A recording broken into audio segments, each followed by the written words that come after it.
I saw Quentin from Snazzy Labs. He posted a video about doing a hackintosh for $70. And that's a very lofty goal when you're talking about Mac OS running on a $70 machine. Now, he used hardware from school.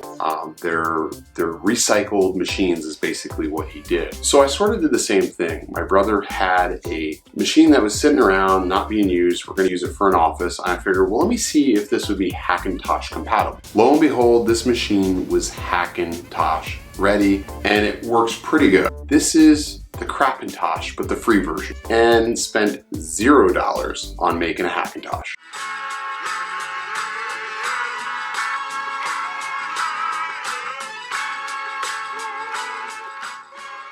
So it may not look like much on the outside, but this very old HP Pavilion was at the top of its game. This packed a quad-core Intel Core Duo processor with 8 gigs of RAM. It was a beast as far as specs were concerned back in the day. Intel Core Duo processor clocked at 2.6 gigahertz. It has Intel GMA 4500 graphics, 8 gigs of RAM, 750 gigabyte Seagate Barracuda 7200 RPM hard drive, and it's all packed in an ATX case. So if you've ever installed a Hackintosh or created an image, you'll know you need a couple of things. You need the version of Mac OS that you're going to use, and the version I used was Mac OS Sierra. I used Unibeast, and I used Clover bootloader. Now for this particular PC, I had to use the legacy bootloader because it wouldn't boot any other way. There was some BIOS changes that I had to make to get the whole process working, but overall it was pretty straightforward and simple to do.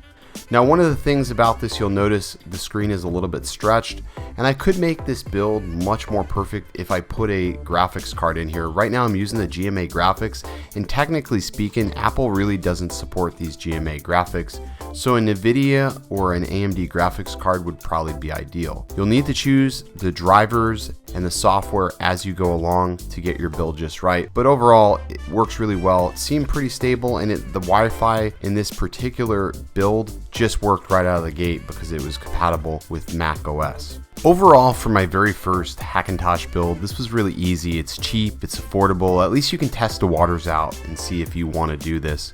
It's not for everybody, and your hardware is going to vary whether or not this is going to work. So your level of success may be different than mine. I would just say if you're going to do this and you're going to go to a local repository where they recycle these machines, make sure you do a quick Google search as suggested to see if the device you're choosing is going to be Mac OS compatible. That's going to do it for this video, guys. If you liked the video, make sure you hit that like button. Subscribe if you already haven't. We'll catch you in the next one. Stay original.